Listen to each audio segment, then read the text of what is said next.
Trossen Robotics was founded in 2004. It was founded with me literally sitting up at 3 a.m. in the morning with a brilliant idea and decided I wanted to start a company.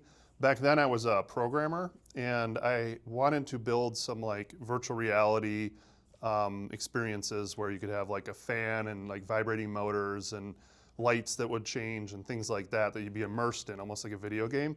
But I'm not an electrical engineer, so I didn't know how to do that, but I was a programmer, and I thought, wouldn't that be cool if I had components I could plug into the computer and then control those, and instead of being on a microprocessor, my PC is sort of my brains of the project. And I literally like sat up at 3 a.m. and I was like, that's brilliant, and I started jotting things down, and I can make motor controllers and servo controllers and take in different types of sensors and things like that. Well, turns out someone else had the same idea, and they had it about a year earlier, and they're called Fidgets. That's physical widgets, spelled P-H-I-D-G-E-T-S. And they're a Canadian company. And so I called them and managed to convince them to give me some free stuff, and I was going to start a store for them in America. So I started fidgetsusa.com, and that was the start of the company. So when you have all those components, you have to then buy the motors that go with them, then you buy the wheels, then you buy the brackets that go with them, and the sensors. And the store just naturally grew and moved towards robotics on its own. It was never sort of a grand plan for that. It just sort of happened. I was just following my passion and things I was interested in as like a nerd and a DIY person myself. And literally one day I woke up and was like, I have a robot store. And it was never planned. And so we started collecting more and more robots from anything from mom and pop shops all the way up to big companies like iRobot, and filled the store in that way. We served the hobby industry really strongly and education, and we eventually got into building manipulators. So back then there was a gap in the market between $500 and $5,000 arms. And so you could find lots of stuff at the hobby level that were out there, sub 500, and then you had more commercial and industrial arms at 5,000 and up. Most of the time it was 20, 30,000 and up. And so we ended up making our own line of arms and found a niche there and made a lot of strong sales.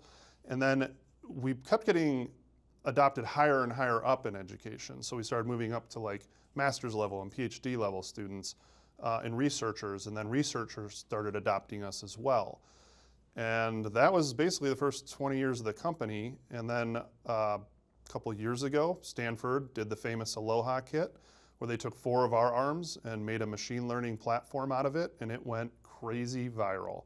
And so overnight, we were quoting like crazy, and a new market emerged, and now we're rebuilding the company essentially to serve this market that's kind of adopted us. And so it's kind of a right place, right time. A lot of people think we might be like an overnight success, but like most overnight successes, the company was there for 20 years before it happened. When the ALOHA kit came out, we were still on our legacy kits, which were driven by robotic servos, which are basically professional hobby servos. They're small, there's large gear trains in them, they're very expensive, and they didn't exactly work well for this industry. People want low gear trains, they want torque transparency. Right as this stuff was coming out and getting popular, all of a sudden these new QDD motors started hitting the market in Asia. And actually there's some Asian companies that got the jump on us and started making arms that were even better fit for machine learning. And so we scrambled like immediately trying to figure out like who were the suppliers that make the best servos, how do we get our hands on them, how do we build around them.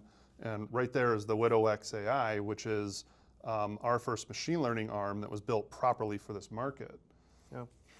I mean, beyond basic market dynamics, which is give me as much as you can for as little as possible. Our function is oftentimes finding consensus within the industry. And so, especially when it comes to researchers, they're all over the place. One wants suction cups on the end, the other wants to hang it from, a jig and have it pick grapes and things like that. But for us to have a really great platform that's flexible, we have to kind of come up with what's the majority of people asking for. So payload increases were the largest thing.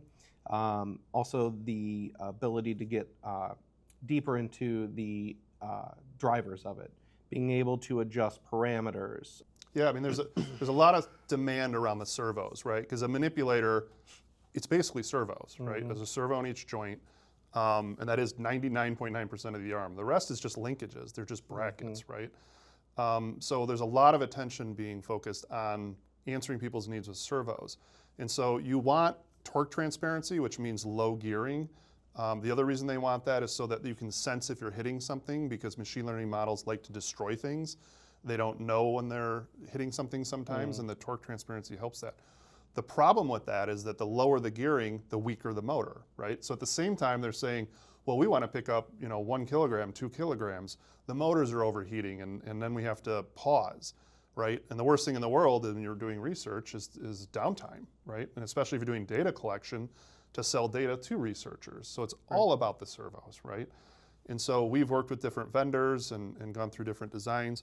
We're working on the next generation of arms, and we're going to make our own servos. So we've gotten a lot of feedback from the market, and we know what people want, and it's all about customizing them. Well, for us, it's difficult if we're buying them from someone else, because you got to try and convince a vendor, hey, this is the next servo you should make. And they go, well, think about it. Or if you convince them, they'll be like, oh, it's 2 months to get it to you. So as a company, we've had to basically get lower in our tech stack so that there's more ownership in-house. And we're going to talk later about how we're also going upwards with the data pipelines and cloud development. So it's basically, we started in the middle by sourcing servos from one place, and then making our own brackets and building the kit, and then doing some software on top of it. And then we're expanding in both directions. And you have to, because we have to answer the needs of the market quickly. Right. Because there's no one more impatient in the world than a researcher.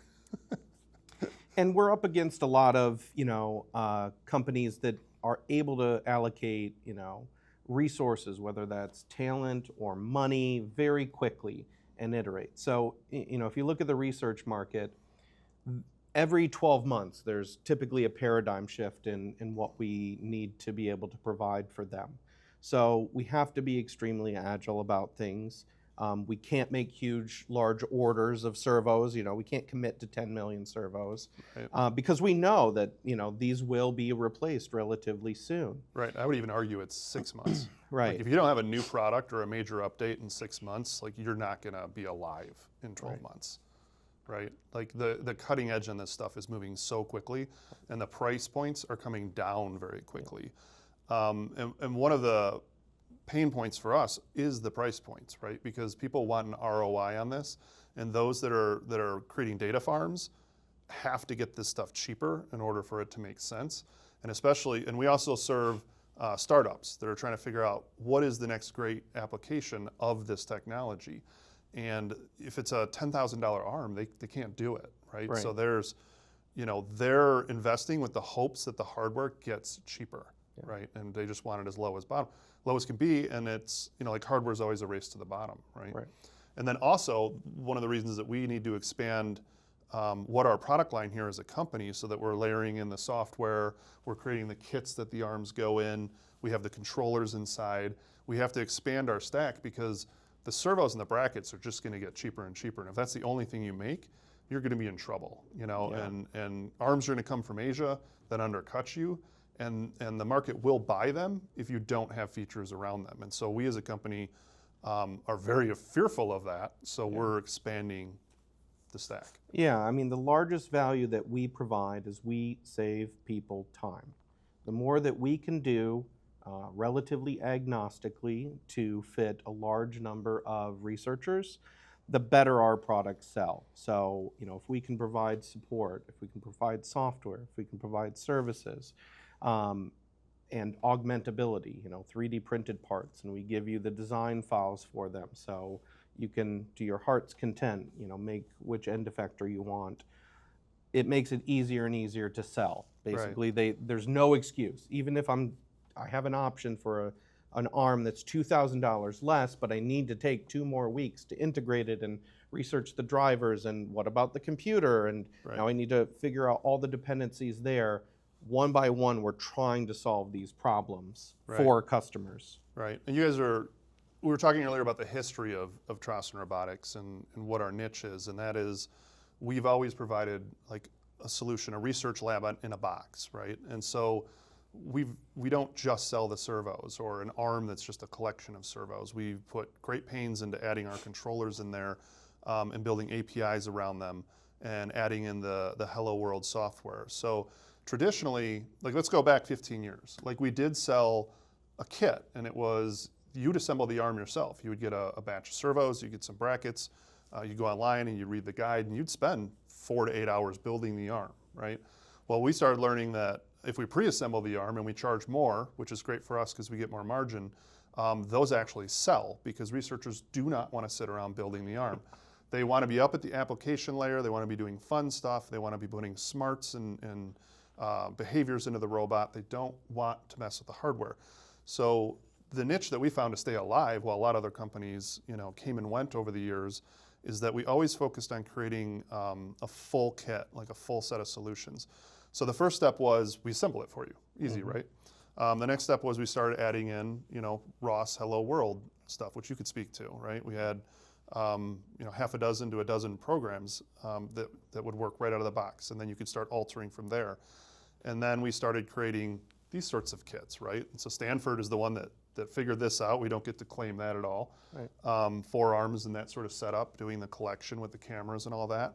But we watch the market. We see what is successful, and then we figure out how to integrate everything into that. So that is sourcing cables, cameras, computers, and then we happen to make the arms ourselves, right? And so now people are demanding that it works with machine learning models right out of the box. And so it's just, it keeps evolving and more gets added in. It's like when you get a luxury car, you get the latest things that it comes with, like intermittent windshield wipers at a time you paid extra for, right? Electric windows, you used to pay for that. Now it's a default in the car. Heating and air conditioning once was an add-on. And it goes down to the base models, right? So anytime new tech is evolving, that's what happens. It becomes an expensive feature, and then it becomes part of the base model. And the kits that we make for researchers have done the same. Like you used to assemble it. Well, now you don't assemble it anymore. You used to have to figure out your own APIs and your own drivers. You don't have to do that anymore. Right. Well, maybe a little bit still. So the next generation, we're going to be solving that as well. And that's just the natural progression of the technology. Yeah, I mean, think of it like a cargo van, We make it so that you can make it your own, but we give you a lot of the things that you need with it. Good gas mileage, a lot of space, do the headlights come on?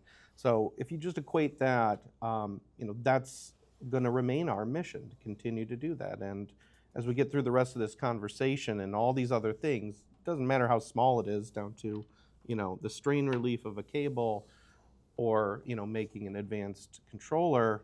We're just taking what we can do, and if we can meet consensus on that, we'll bake it into our products. Right, like what ends up in the base model, right? And so you have to discern, is it one customer asking for it, or is it 10? Is that one customer actually a pioneer? Like the things that Stanford was asking for, we listened because they were a pioneer, right? So they knew where things were going. Sometimes we get requests and you have to say no because you're the only person asking for that, right? Yeah, we've had customers that are like, I want to have a sander on the end of this, and I want it to, work 24/7, 365 with all this vibration. It's like, well, you can test it, but Yeah. Well, like a good one is we had some customers that were asking for like the lowest gearing possible, right? Like they want like 10 to 1 or something in the servo. And we were trying to get to that with our designs, and we were even starting to do different sorts of transmissions and move the servos around. And we couldn't pull it off. Like you have to have a certain amount of gearing to have enough strength for the arms. And so right now it's, some of them on the end are 10 to 1, but most of these are anywhere from 36 to 40 to 1. And that's sort of the sweet spot in the market right now. That's what physics is basically saying. This much amount of motor windings and weight determine that. So we had to back off of trying to make the torque transparency that low. Yeah, and oftentimes we're getting close to where physics, dictates whether or not we can accomplish something, not necessarily is it that someone just tried. Right. It's funny because that's sort of over at Tesla. They call it the idiot tax, which is how close are things to the raw materials in cost. And then physics is the only thing that should stop you, right? So if you get a specification from somebody, then you question like, well, who's asking for this? Is it us? Did a manager internally, or did a client ask for it, or did the government say it has to be this? And question that. And so when we were trying to make our arms earlier, with transmissions, and we even looked at belt drives and sort of crazy things trying to solve it. We eventually paused and said, well, who asked for this? And it's like, well, this one customer did. Are they buying a lot of arms? Well, not yet. So we pulled it, right? And we went back to some simplicity, and now the next generation stuff is moving forward. And other industries have allowed us to benefit. So, with EVs, especially when it comes to like metallurgy or other things like that we have access to be able to make more powerful servos, it trickles down, right? So, we do see economies of scale in other places that help us out.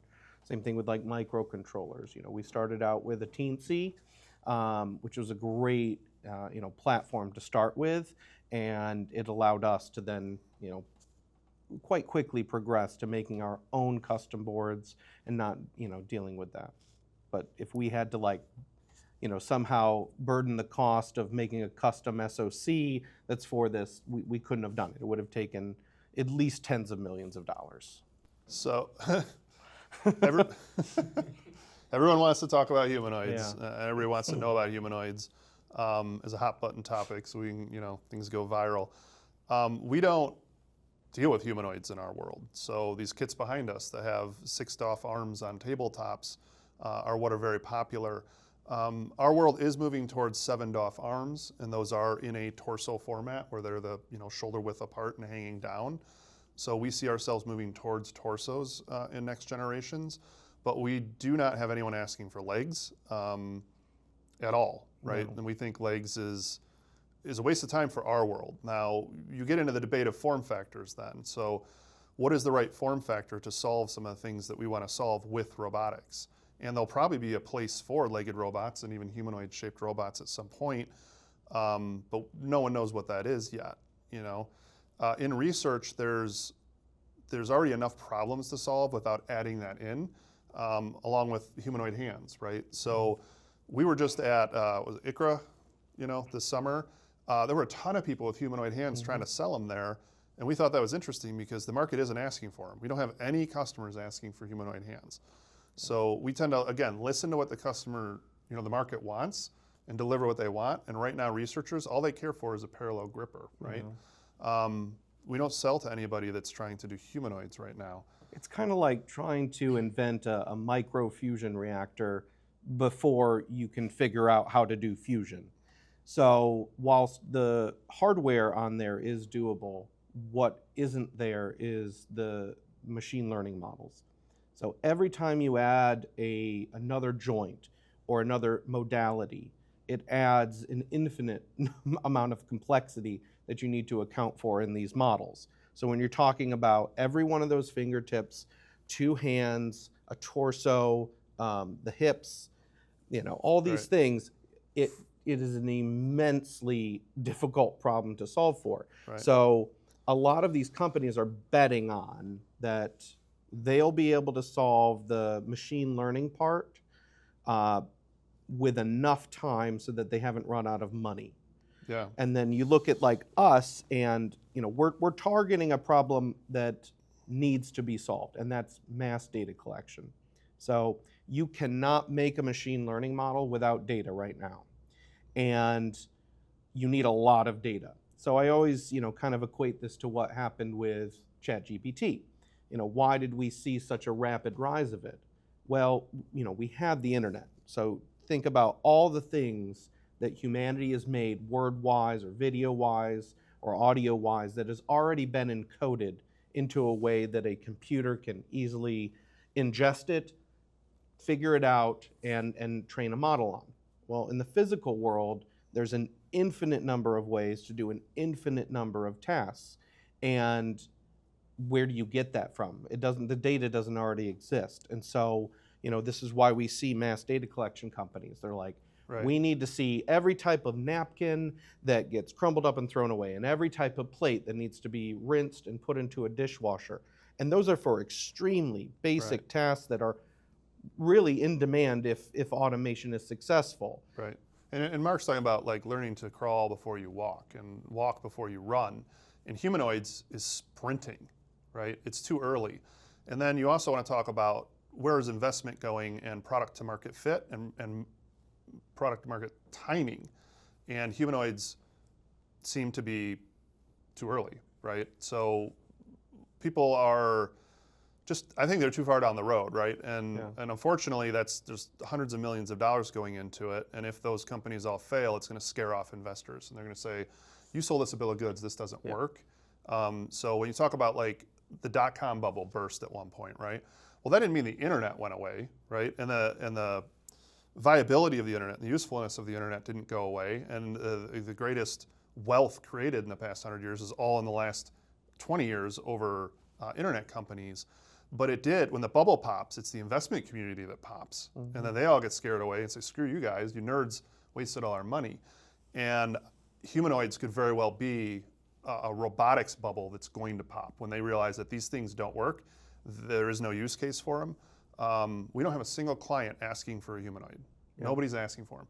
They're asking for manipulators that can do things and integrating manipulators in, and that's a hard enough problem to solve right now, but no one's asking for it, right? So why are these companies investing so much money in building humanoid factories when they don't know if anyone wants their product? Yeah, I mean, depending on when this gets watched by any viewer out there. So, recently Neo, the X1. Neo X1. Yeah, so, they're one of the very first to market. And I think the world finally got a glimpse of where the current status is other than hype. And so you're talking about a $20,000 or $500 a month. And then the Wall Street Journal did an interview and it's like, yeah, but it doesn't really do things. It's going to be some person somewhere in the world remotely operating this inside of your house. Right. And so, they were asking the CEO, they're like, do people really want that? Are they okay with that? And of course, he's like, people that are pretty obsessed with having the absolute latest and greatest, they're fine. Sure, walk around my house, see everything. And, they promise that there's, these guardrails. But again, you're talking potentially years of just a human moving a robot around in your house for data collection. So we've proven it. That data needs to be collected before these things can work. Right. And so, like you saw the reactions that people have. Like it takes 5 minutes to put like a coffee cup in your dishwasher. So there's no ROI for it. There's no usefulness for it yet. So again, it's just too early in our opinions. So we want to focus on just manipulators as needed right now. The one bonus that we do agree with is that the torso, the humanoid torso shape, the reason that is good is because we are teleoperating these and we're training them. And so you want something that's naturally shaped like us, right? That makes sense to me. And it makes sense to the market. And so we are developing control systems to control torso type and 7-DoF arms. And we see the market going in that direction because that is what fits in the world around us. Right. And we will be collecting data and training that for probably the next couple of years.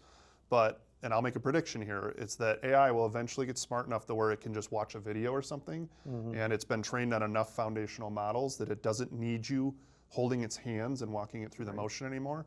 And when we make that leap in technology, I think they'll stop looking like humans. They'll probably start looking like octopuses and crabs because we're not the best format that there is out there. So I think that the humanoid shape will be here for a little while, and eventually we might find use cases for it out in the wild. But the other thing is why are we adding legs to everything if we made the world flat? These robots are indoors and they're in commercial buildings and industrial buildings, and we pour concrete and make it flat.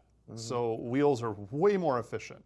They're cheaper, they're can carry more weight, and they last longer on batteries. So why would you throw legs into the mix? And going back to the same thing that Matt is talking about, like legs are not really required. And the point that Mark said, that we don't have enough machine learning models that are trained for using legs on robots. The demos that we see from all these big companies that are using humanoid robots right now, you can see that those robots are standing behind tables. They are not really moving or doing anything else. So they're not actually using legs. They're just stationary robots behind a work cell that do something on the table. So no one's actually training robots to move using legs. Even on these factories that are showing robots moving around, they just move on flat concrete bases and they are not walking upstairs, which are required. Like that's something that you'll need legs for, like going upstairs. Or you know what you could use? An elevator. And that's where we are Yeah. like, machine learning hasn't caught up to the level where they need hardware like legs to move around. So it's really complicated to solve that problem. Like I think it will be better to solve it using classical control than using something like machine learning, and that's where. Right. Yeah, It'll and be a blend. If right? you think, Yeah. like we're up against some physics things, to be able to pack the power in a battery, the computing power that you need, the strength from the servos, and keeping the weight in check.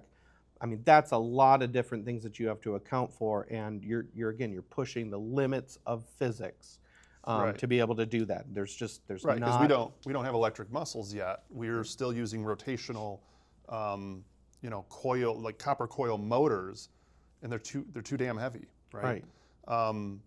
We already have robots that can carry things around. They're called AMRs, and they can carry thousands of pounds, and they do it very well and very cheap. So this idea that you want a robot carrying something with its hands like a human and walking around is kind of silly. So I often talk about how if you look at a factory or a warehouse, what is the weak point? Well, it's the hairless monkeys that are running around in there that are the weak point. When we start to automate something, they're big, powerful machines that can carry large amounts of weight, and they can stamp through huge chunks of metal, and they can weld really quickly.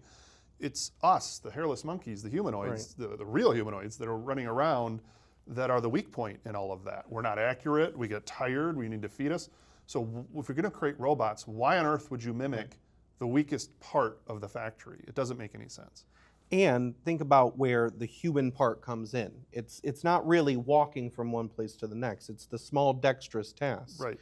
So Again, stationary. yeah, right. So it kind of comes back to, again, if I think about it from an automation perspective, moving it on from here to here is very easy to calculate and doesn't require AI. But it's when you have to recognize an object and understand a task and deal with the variables that are in it, whether it's placed in a different spot, or I call a cup or a bucket or a bin, right? Like that's where AI needs to help automate things, because it's those variables that take the human to be able to understand. Yeah. As I was talking about earlier, our job as a company is to create out-of-the-box solutions. And so that means adopting to the new technologies that the market needs. And obviously the data collection and the APIs and the data pipelines are something we had to add into our products in order to accomplish that. So that's his area. I'll let him talk about it. So earlier, when these kits were introduced by Stanford, we were using ROS-based pipelines for data collection, which was purely based on Python and ROS. And what we saw was it has its own bottlenecks, and it was not widely adopted.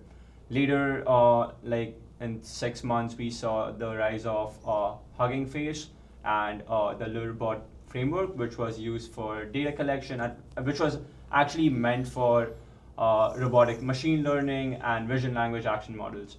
And they had tighter integration with action chunking transformers, diffusion, and all other policies that researchers usually use in their experiments. So what we saw was, like, if we try to integrate these arms with that framework, it will be widely accepted by all the researchers, and it will become easier for them to use our hardware without having to spend a lot of time writing the code and the software for integrating these hardware into their pipelines. So that's when we moved from our own custom software for data collection to something that was widely adopted by other researchers. Then what we saw was integrating our own hardware with all these third-party applications makes it easier for researchers to go whichever direction they want to. So we added our Trossen AI arms into that framework, and the data collection pipeline was way easier, and it was way easier to train something that you need and create your own benchmarks so that you don't have to go ahead and create a whole machine learning architecture from scratch, because action chunking already exists, so you don't have to recreate something. So we save a lot of time for the researchers so that they don't have to recreate something for their baselines, and they can innovate and create new stuff rather than reinventing the wheel. Right. So can I jump in on something? Yeah. Hold your thought on that. But this speaks to just a bigger thing in business. This has nothing to do with robotics even, or the space we're in. A company is basically there to solve problems for someone else. That's what a product is, right? Through either your product and or a service, you're solving a problem for someone else. And the better you can solve a problem, the more success you have as a company, the more product you sell, the more people come and say, solve my problem and I'm giving you money in return, right? That's the core of a business. So what you're talking about is they had a problem with okay, I got the hardware, but now what do I do with it? And I got to go figure out how to plug all the pieces together. And so the more that we can solve higher points in the ecosystem for them, the better it is. And so, and then what we did was like we saw these features like easier access to data, how they can push data sets to a cloud infrastructure, how they can access it, how they can add models to the existing infrastructure, and then it was way easier for researchers to work with that. But later we found that there are a lot of bottlenecks that exist in that framework because it was purely Python based, and we were using some USB cameras at that point, which were RealSense cameras. And when you connect multiple cameras to a single system, bandwidth is not enough for the data set to actually hold up to 4 cameras, and the control FPS drops. So one kind of solution that we came up with was, rather than using Python as the backend, we can go and use C++, which is like meant for multi-threading and multi-processing, and it becomes way easier to manage the control frequency, which is very crucial when it comes to data collection and keeping your data sets clean.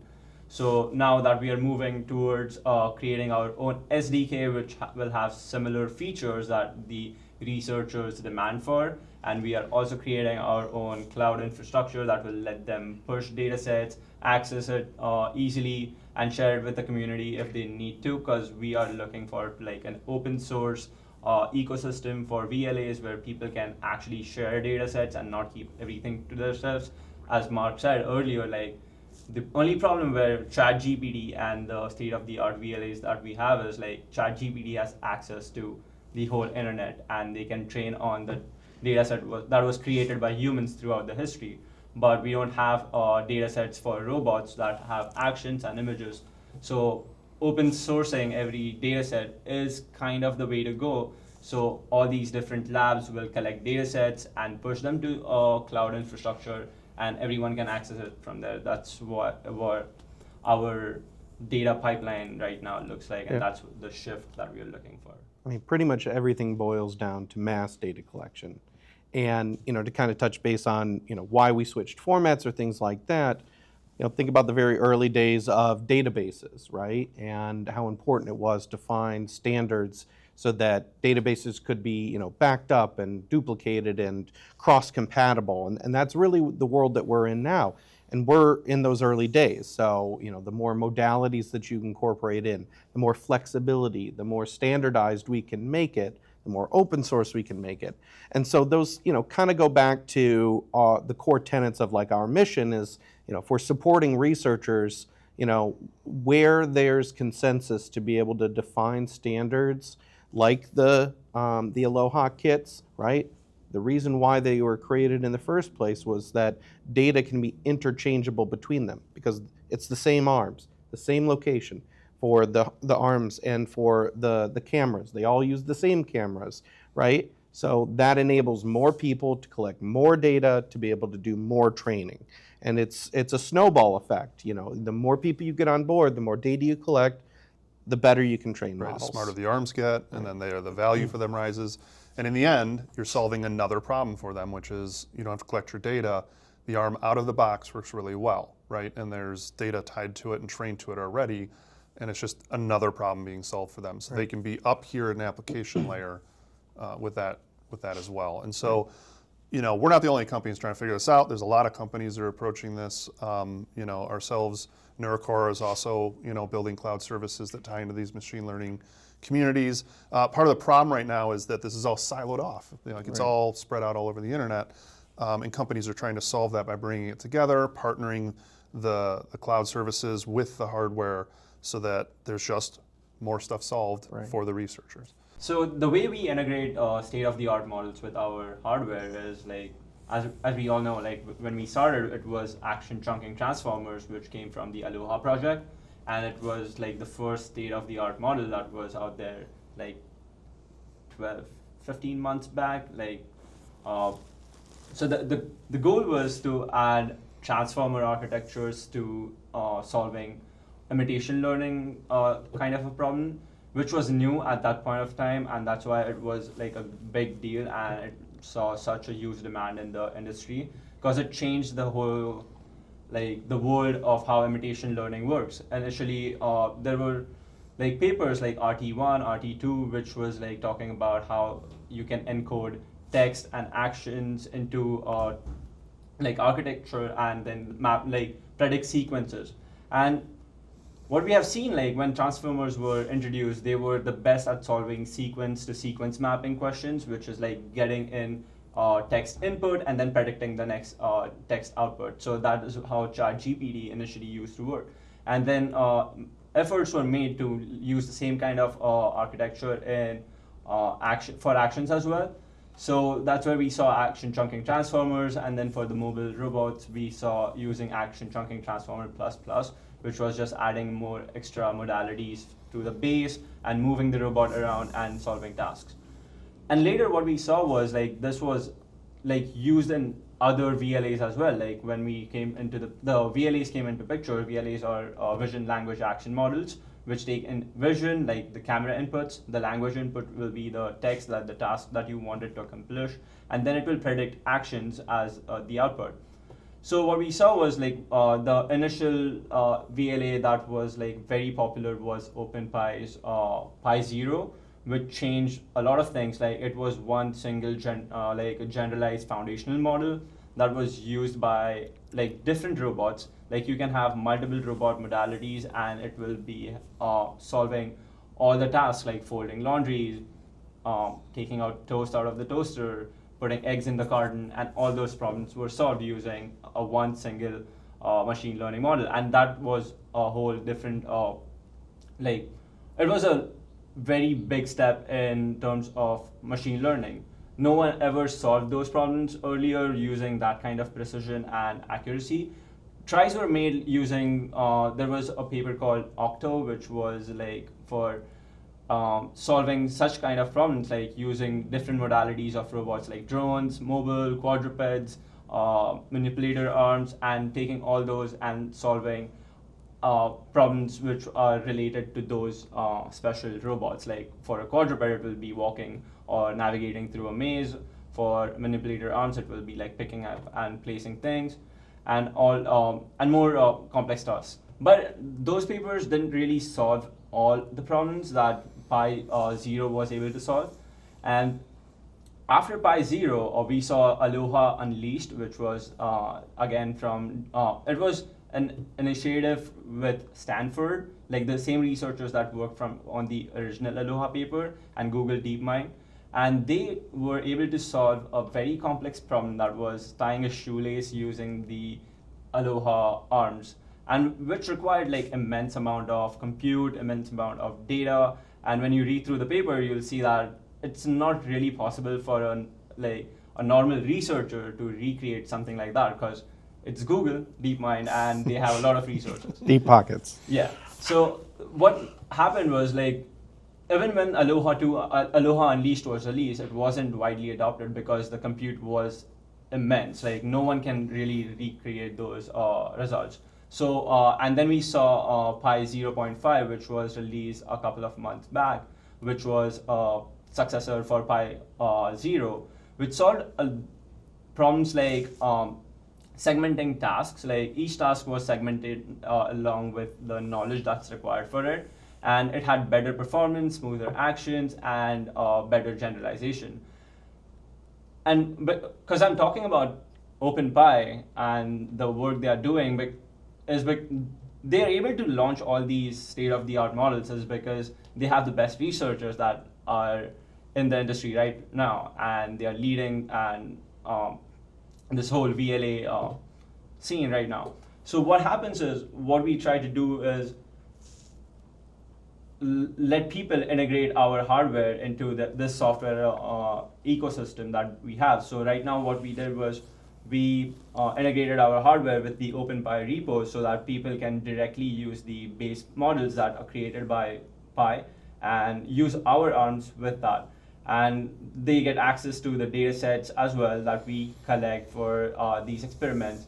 and then they can fine tune their own models using the base models that are given out by Pi, and then they can accomplish tasks that are suited for their experiments. Like any company can now get our hardware, use OpenPy in the background, and fine tune it for their own tasks, like maybe doing kitchen work or cooking food and anything of that sort.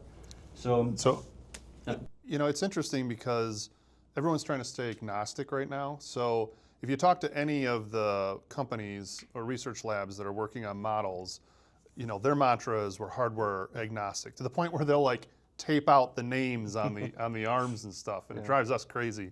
But we kind of understand it because they're like, it's supposed to work with everything. They're very afraid of being accused that their models only work on specific hardware, because they have this.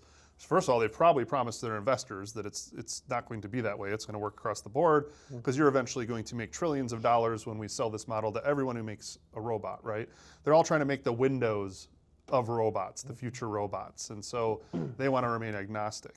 And then we as a hardware provider also want to be agnostic. So while we're happy to pair with the stuff that's working in the market at the moment and the leaders in the market, we eventually see it as a drop down. So it's like, oh, well, choose which one you want to play with, but we're not going to marry just to one forever, because we have a nervousness about, well, what happens if we get in bed with this one company and then they get leapfrogged by another one? Because that's what's happening. Everybody's leapfrogging each other, which is always what happens with brand new technology. So the other aspect of this that's really interesting is the goal is the foundational model. Well, what we're trying to answer is it possible? Like, is it possible that someone can make one that can do all the tasks that there are that robots will do? And we've already learned that it's hard. It's very hard, and these companies are struggling to pull it off. And so we have had partners we work with where we've known that they only work with certain arms, and then they won't move to another arm, because if they introduce just a little bit, the whole damn thing breaks, right? And it's funny because we keep getting yelled at by these companies, and they're saying, well, we need this on your hardware, and we need this on your hardware, and we need that. And it's like they're beating us up. And in turn, we're like, the hardware is fine, and the hardware will get better as that improves. Don't worry about the hardware. How about you guys go make your machine model work? Because I have bet my company and the future of my company that you guys will make a machine learning model that can actually wash the dishes someday. Because if you don't figure that out, nobody's buying my hardware in the future. So that keeps me up at night. And so it's almost like you have two factions of nerds that are warring with each other. And on one side you get the hardware nerds, and the other side you get the machine learning nerds. And we're both trying to make this all work. I think the solution will be a mix of the middle. I think you have to lower the barrier of entry, probably train on specific arms for a while, on specific tasks, and then you're going to get success and work your way towards a foundational model where, hey, you've got a robot that's, part of the worldwide neural net that can do anything, right? You're not going to hit that out of the gate. It's going to take some time and some work to get there. That actually works in our favor, because as one of the leaders in the hardware game, if the models are paired with our hardware and that's necessary out of the gate, bully for us, because it's going to sell more of our arms. So here we don't mind that so much. And it's a race to get the best arm with the best machine learning model on it. But the end goal, the dream, is that AGI that can do anything on any hardware. And we'll get there. It's not a question of if we'll get there, it's a question of when we'll get there. Well, Shanta, do you want to touch base on where most researchers are thinking it'll go from here? We've heard a lot about agenic solutions that can think both with neural networks, but also classically. What is your take on that? So what we have seen right now is after Pi and all the generalization of foundational models was done, we have seen models like Gemini, which is more like chain of thoughts. How it works is it initially will try solving something that you have asked it to do, but if it doesn't find a solution for it, it will ask the human, hey, I've done this. What's next? Make me a sandwich. Okay, put the toast or bread on the table, pick up some cheese, and you have to give it instructions, and you have to tell it, oh, okay, don't do this, do this. So yeah, we have seen models that use chain of thoughts. We have also seen models that learn from human-in-loop instructions. So let's say if you're training your model to do something and you're running evaluation, folding laundry, And if it doesn't do it right, you can stop it and you can take over and you can do it for it. And once it learns how it's done, it will learn from the human's intervention. And then the next time it does the same thing, it will do it better or maybe solve it 100% of the times. So yeah, we have some like trajectory where human in loop training or chain of thoughts is coming into picture. Yeah, and you know, if you think about it, it's exactly how you would train a human, right? You know, you take somebody from somewhere else that knows nothing of your house, and you're like, if you say, come here, they understand that. But if you're like, I want you to put my, you know, vacuum back together, they're gonna be like, how? Right. Right? And so you gotta like show them first. So I think from very general to very specific, we have to find a middle ground of, you know, when humans come involved with it, you know, how complicated is it? Maybe there isn't just one model, you know, maybe there's 100 models. There's the housework model, and then there's, you know, the organizing model, the pick and place models, right? And wouldn't it just make more sense? Like, if I'm building robots for pick and place, I really don't care what it's like to put stuffing in a bear or put, you know, clothes away. It doesn't matter. It's like, can you pick where I'm going and where this stuff should be? Right. And right now there's a lot of companies trying to figure out what are the use cases for this technology, right? So that is where the market is moving for us. So like we're starting to sell more to like Fortune 1,000, 500, and 100 companies that are starting to get interested in this technology and saying, how can this automate the next layer of automation in our factories, right? And so we're trying to figure that out as well, because the companies that do solve that have got a very bright future. And again, it's like you have to sort of reduce it down and do something simplistic to start, and then the technology will get better, right? So it's not going to assemble iPhones right now. It's too delicate. You need people to do that sort of stuff still. But you could do something probably like wash dishes, where you've now altered your end effectors a little bit to hold the scrubber and grab the dishes, and then you can wash them. And it's like, because you have a pile of dirty dishes here, you have a sink and running water in front of you, and then you have a place you deposit it. Or I like the idea of these things being attached to industrial dishwashers, right? So you're just cleaning and sorting the dishes, and then you're putting them on a moving rack that's going into a system. That's very repeatable, right? That's what you call low-hanging fruit to deploy the new technology. And everyone's trying to figure out what that is, right? They're trying to figure out the killer app for robotics. And eventually some people will start to figure it out.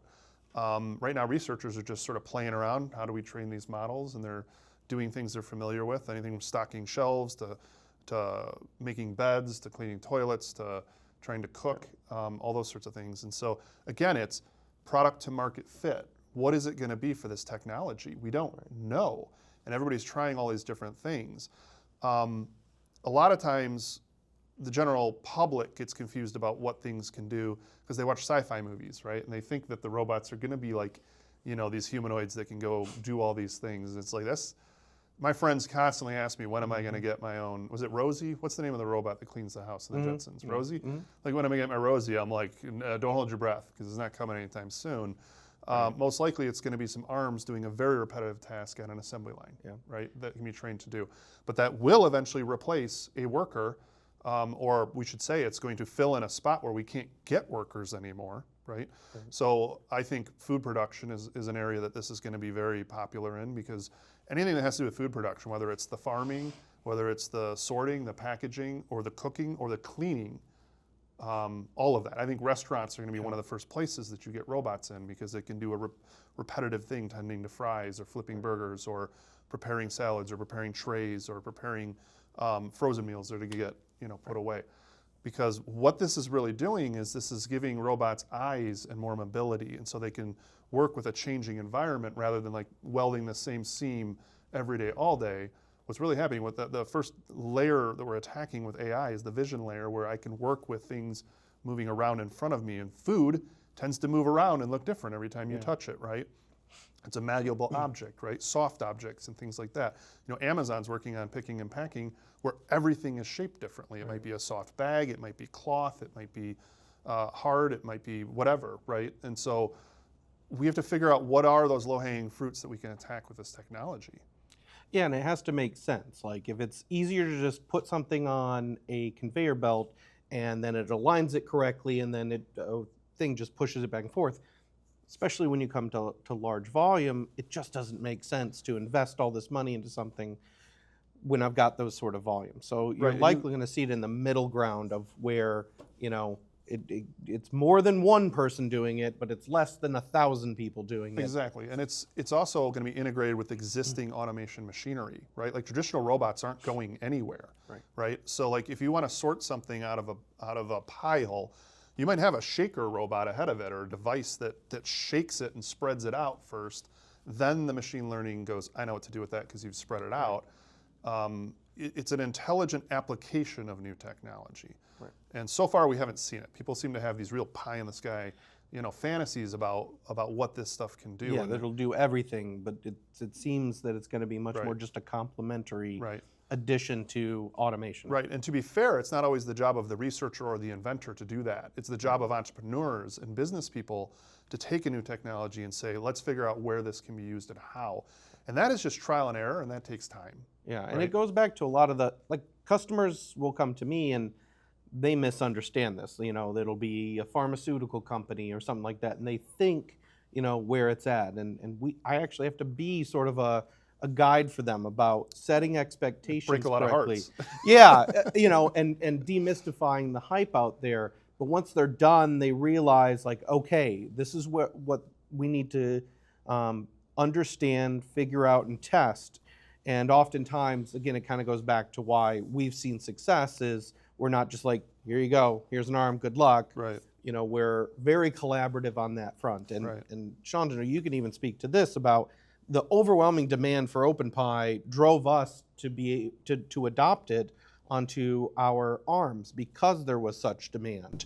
Yeah, we did get a lot of requests from all the customers that we have that we need OpenPi support, and we did manage to get that. But again, after we released that, a lot of questions were out there like, it doesn't work out of the box, it needs more, how do I get it to work with this hardware? We have these problems, and then we had to come up with solutions like documentation, videos, pre-trained data models. Our own computer. Our own computer to solve problems that people were facing. And we had to set expectations with these customers like, it is in a nascent stage where out-of-the-box results might not be possible. One-shot evaluation is really, really difficult given all the changes in the environment conditions, what the task you are trying to accomplish.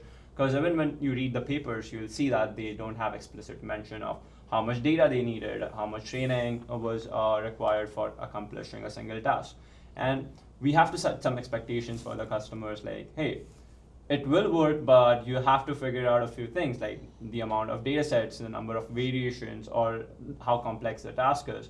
And once you have all those understandings, you will be able to solve whatever you're trying to solve.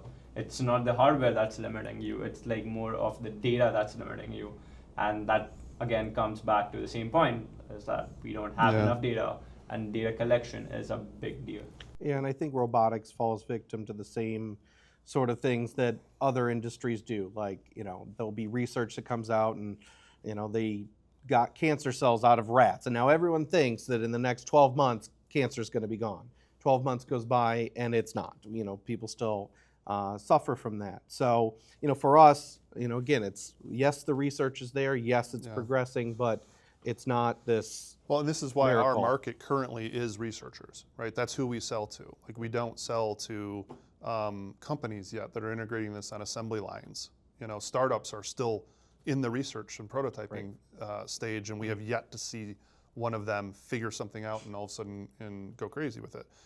It's too early. It hasn't happened yet. It will.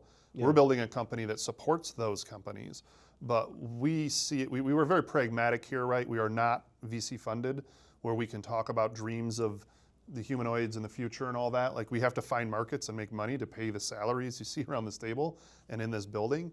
And so right now that is people that are doing research and those that are creating data farms. And so we are serving those markets who are trying to figure out what can this technology do and make it ready for the next market. And the hope and dream is that we ride along with this wave, and then it gets into commercialization and industrialization, and we solve the hardware along the way. We make better servos, we solve the cable problems, so those stop breaking, and better grippers and all those sorts of things. And our invention here is we're creating a company that can make good robots, right, that are reliable and eventually commercialized. And we get out of the research phase. That's the long-term goal for us as a company. But it's understanding where the market is. And so, unfortunately, we have to tell people no a lot. They call and they have these really high expectations. This has been going on for 20 years. This is the history of the company. The amount of times that we have to tell people it cannot do what you want it to do, right? So like you said at one point, it's not the hardware, it's the machine learning model that is the restriction, and that's true for a lot of it. But it's also true of like finite manipulation. The servos cannot do that yet, and they won't be able to for a long time. And the servos that can do it are like harmonic drive servos that are wildly expensive and very rigid, and the model, nobody wants to train their models on those for other reasons.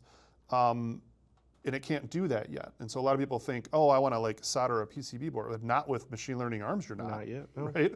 So it's setting expectations, figuring out where are there applications where it can do things. But that's what makes us a good hardware partner, is we're going to be very honest with you, because we can't really overpromise. You know, I mean, it doesn't do us any good to sell you an arm and lie about what it can do so that you call us 3 days later and want to return it. Right, exactly. I'd rather not sell it to you. Right, and I'd rather, you know, a customer leave informed, understanding the situation so that they can make a decision like, does this really work for me? Because once we get happy customers, they oftentimes talk back and they're like, you know, I'd love it if it could do this. And we go on that journey together. And the more, you know, relationships that we can have, the better the hardware turns out. And ever since we've really embraced that, it's been very successful for us. Right, and we in terms know of what to do. In terms of finding the solutions, you know, we're going to start creating alpha programs to do pilots with Fortune 1000, 500, 100 companies to help do that research with them. So as our product evolves, eventually it'll be a literal research lab in a truck that shows up, you know, and gets deployed at like, you know, a manufacturing site, and we work with the research and deployment department internally to help solve these problems. Like that's probably the next tier of customer base for us. And that turns into commercialization when that starts working, right? So as a company, we are great to work with in that way, because we are trying to solve it with people and recognize who the customer is currently. Some of the challenges we've had in hardware aren't the things you'd think it would be. It's actually like getting the cables right and the grippers right. Controllers need to evolve, camera selection with vendors need to evolve. I can talk about this hardware stuff in a minute, but I think people would be curious to hear the challenges your team has dealt with on the controllers and cameras. Yeah, one of the main issues that we see with our kits is, you know, customers want to be able to capture a lot of data at very high rates, at very high resolutions, very reliably. And some of the biggest issues with that is with the camera hardware itself, or at least the legacy camera hardware. So, you know, previously and currently we use a lot of USB-based cameras.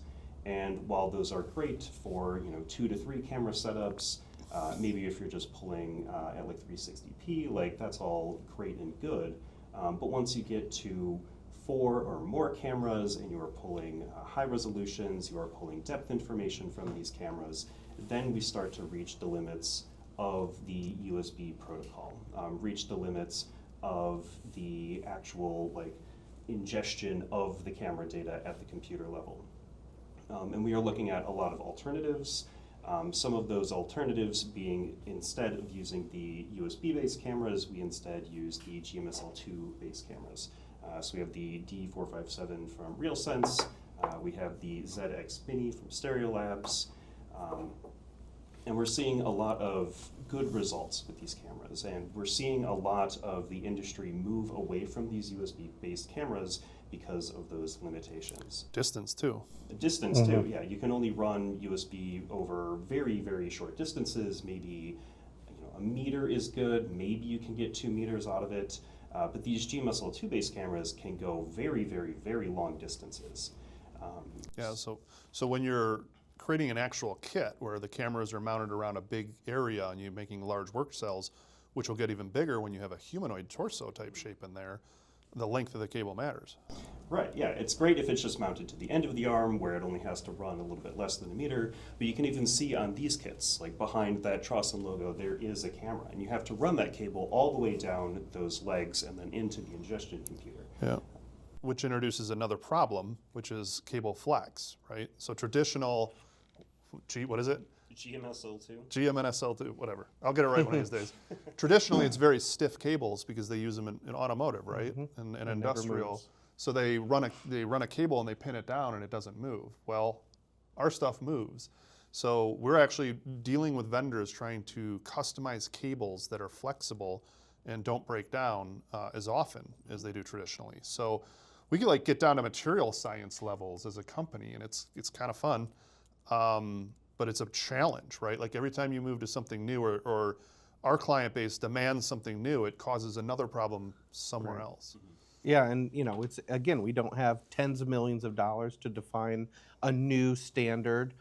It's being adopted from a completely different industry because it's the only alternative out there that's better. Right. And then talk about the boards that you were running into. Yeah, I mean, just Like trying to develop boards. trying to have a way of getting that information into a x86 based computer. I mean, you think it would be easy, but it's not, because it comes from this niche market. Like if I'm a developer using GMSL, I'm either in a very expensive automation solution or I'm in a automotive solution where I can afford a $5,000-$6,000 capture card, and then an entire car it's being put into and driven 50,000 miles and testing that out. But when it comes to the bleeding edge of robotics, I mean, these are researchers that have budgets, and they look to a company like us to solve that and do so affordably. And so where we have to go is find partners. So as good as a hardware partner we have to look for hardware partners as well. Working with the NVIDIAs, the AMDs, the Intels of the world, to be able to deliver these hardware solutions for these customers. So I think in the next 12 months, GMSL will be relatively affordable, can run on x86, and will likely be adopted by robotics. And we'll see USB kind of be this smaller player when it comes to CV. Right, and Mark himself has been like calling vendors all over the world trying to find someone who will custom make a GMSL2 capture card for x86 and a computer for less than $1,000, right? So it's funny how often we think, oh, that'll be easy, we'll just connect these together. Wait a second, a critical piece doesn't exist yet.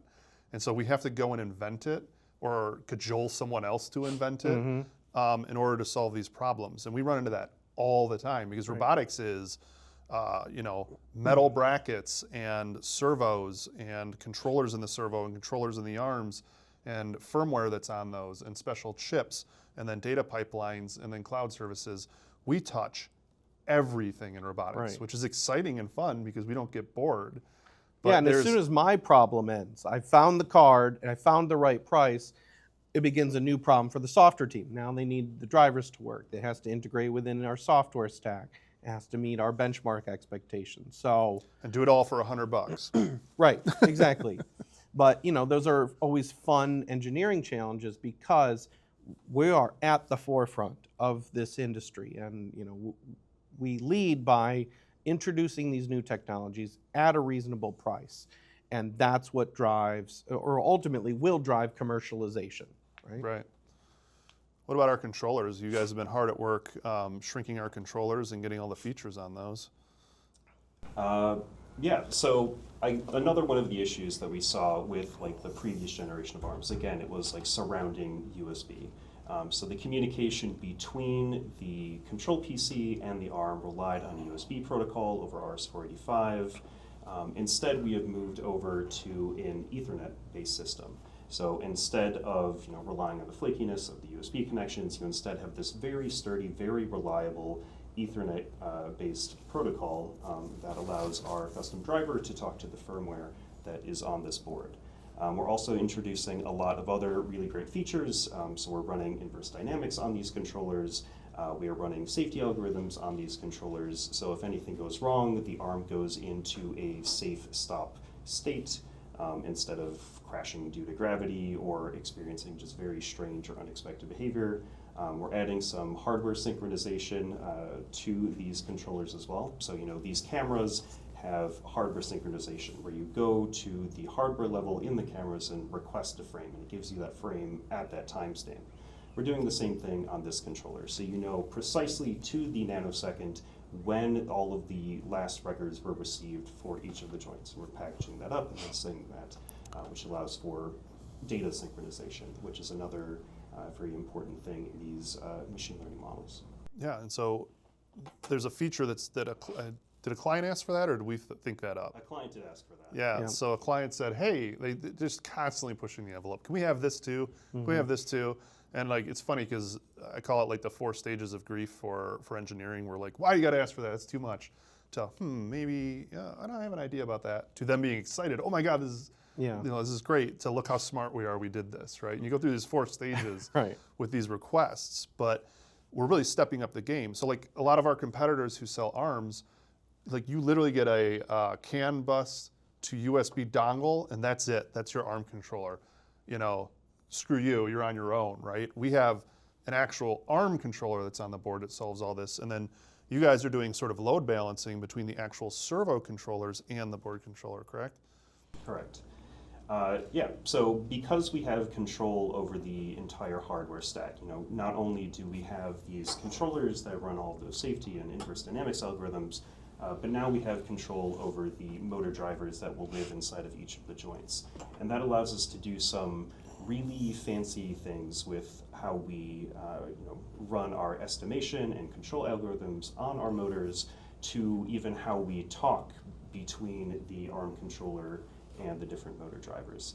That allows us to get way more efficiency, allows us to estimate our state way better, allows us to have much tighter control, and then allows us to communicate at much, much, much higher rates, eking out even better performance. And so what's that, in layman's terms, what's that do for the customer, who's the people doing machine learning model training? They have ARMs that generally perform better. The quality of their data is much higher. They are receiving that data at higher rates. And with just general overall quality improvements, they get better machine learning models. Yeah. Yeah, so training models.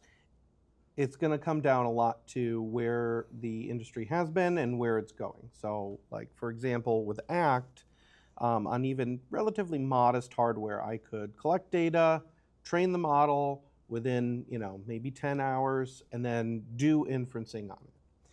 Then these large models come along like OpenPy, and their hardware requirements are immensely more. So you see behind us, we made what's called the total workstation because we got all this demand for people wanting to run OpenPy, and the minimum on there I think is like 16 or 24 gigs of VRAM, and that's just for inferencing. Not to mention they want to take in more and more data, they want to do it at faster rates, and so within 24 months we go from any laptop that's modest can work to now you have to have the bleeding edge, the most high performance of graphics cards and CPUs and 5th gen storage and 10 gig Ethernet, etc., to be able to do the research level things.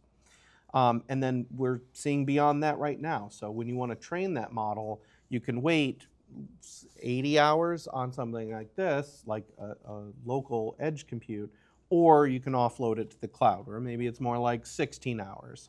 And the cost is interesting because it comes down to like, do I have the flexibility of just running for 80 hours and then let it go? Or do I want to cough up $100 for training it on the cloud? And how important it is for my timing and things like that. So we see, relatively a balance of wanting both, but I think really where cloud computing is going to come in is a seamless experience between edge and cloud, and a lot of that comes down to the software that's built on top of it for ingesting data, training models, storing them, and then doing inferencing. And each one of them has pros and cons as to what works better as either edge or cloud. But Luke, you're building the the cloud infrastructure right now. So you can talk best of where edge computing, sort of the benefits of that end, and where cloud computing really takes over. Yeah, we really see a vision here where you have everything running on the edge with regard to data collection and model inferencing. So with data collection, those are very compute-intensive applications, very storage-intensive applications. You are doing a lot of I/O operations with both hit peripherals and writing to the disk. Once that data is collected, then it can go anywhere. So it's either, like you said, you can train on a GPU that is, you can train Just locally versus cloud? Yeah. But it comes down to like I said, it comes down to your patience, comes down to, how big of a model is it. At some point, it becomes too burdensome just to Plus let you it might be run. using other people's data, right? So you might want to tap into massive storehouses of data, which is only going to work on the cloud, right? Right. So again, companies like ourselves and Nurcore are trying to solve some of that by having storehouses and collecting this in one place, having your model up there, and that's where it's going to go, and it's going to get cheaper and cheaper to do, but also the data sets are going to get larger and larger. Right. I mean, it makes a lot more sense for me to spend $5,000 a month for access to 4 or 5 H100s or H200s than it does for me to spend $300,000 up front, knowing that I could train a model and it fails and things like that. So that's the real advantage of where cloud computing is at. You get access to very high-end hardware, and you don't have to pay You have it to keep all up front. upgrading it, right? 'Cause Correct. Let them upgrade it. Right, spend $300,000 for it to be worth shit in like 6 months. Exactly. Right. So, we absolutely anticipate that. It'll just keep getting bigger and crazier. And, we're even seeing it in the compute space for cloud, where they're making specific ASICs for neural networking, or not neural networking, neural networks, yeah. Wildly different than anything that a GPU looks like, or wildly different than anything like a basic x86 looks like, to be able to compute these averages and the matrix multiplication that really goes into neural networks better than traditional gates and switches.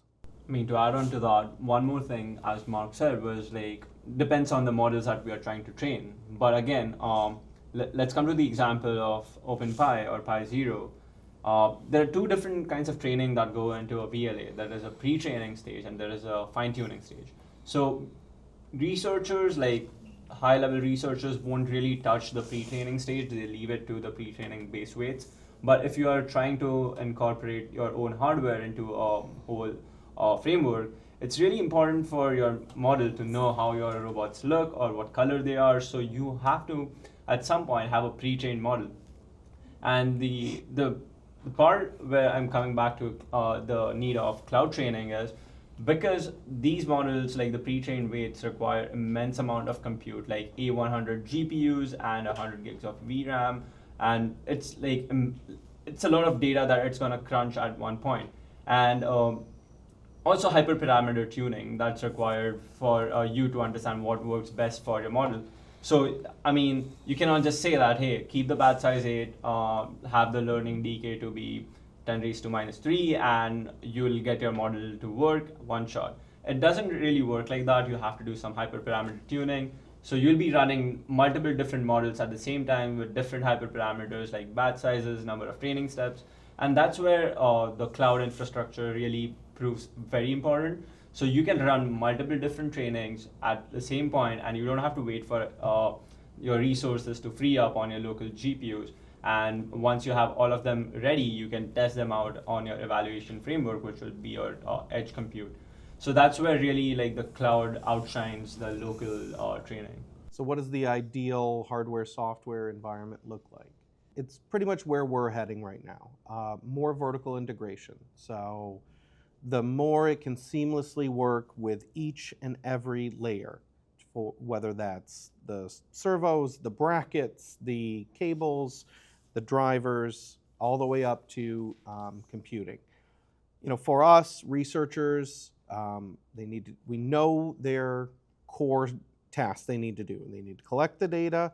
They need to collect it in a format that's good enough for them, covers the modalities they need. They need to be able to store it. They need to be able to train their model and tweak it.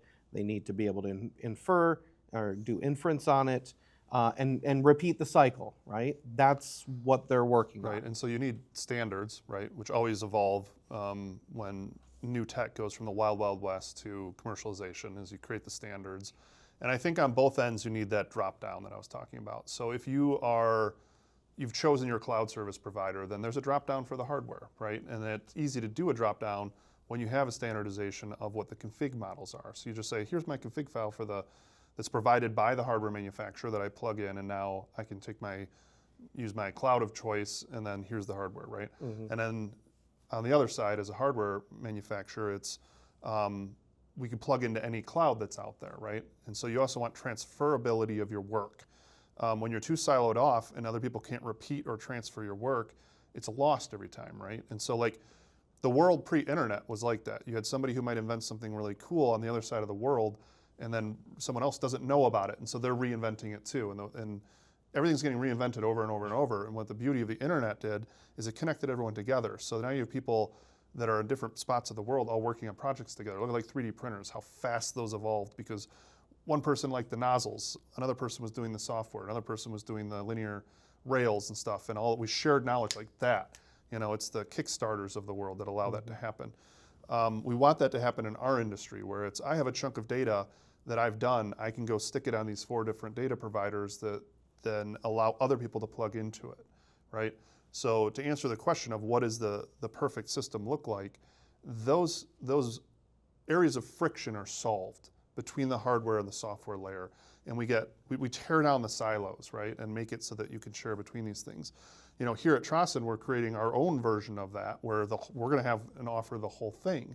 Whether that becomes like a standard, you know, and is the path for our success, we don't know, right? It might be that that works great, and then we move more towards the data, you know, pipeline, and then really cheap hardware comes out of Asia, and we're like, well, we don't want to play that game anymore. So you can plug in any of your stuff to the services we provide, or it could be that somebody else kicks our ass and creates like a better service in the cloud, and we go, we're not going to play that game anymore. We solved it for a while because it helps sell our hardware, but we excel at hardware and partnerships with people integrating this technology.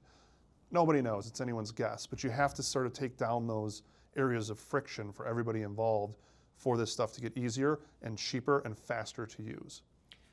I think it goes back to, you know, our shared goals of consensus, right? We understand that this is the Wild West. We're at the frontier of it, and you know, progress can oftentimes be made when you collaborate and you can find consensus. So if it's a data format that everyone kind of agrees on, like MCAP, great, we've done that, we'll integrate it, we've progressed the industry. QDD servos, you know, at some point it may switch over to harmonic drives.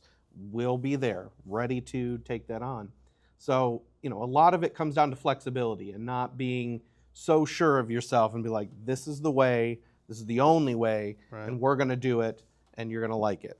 And oftentimes we see a lot of companies fail at that when they are so staunchly, you know, Closed, certain right? on things. Right. Yeah, right. You know, so vertical integration, but yeah, flexibility. Right. And It's one of the reasons we're around. The Trossen Robotics has been around for 21 years. The history of robotics is a graveyard. There's a lot of dead companies. I have boxes of their hardware up in the attic, and one of these days we'll pull it all out. We've always remained flexible and willing to move with the markets and realize when we've gone down a dead end and pull back and move to another direction. And we'll continue to be so. It's the only way to stay alive and ride a wave. It's one of the reasons that we have an attitude about building foundational technologies in robotics here, and not being a prospector who's like, oh, I know where the gold vein is and I'm going to go right at that. You know, a common statement that we say here is that in a gold rush, sell shovels. And these are shovels, right? Yeah. And then some of the data solutions are also shovels. And we want to support the prospectors that are out there looking for the next great thing, and we want to let them, we want to partner with them.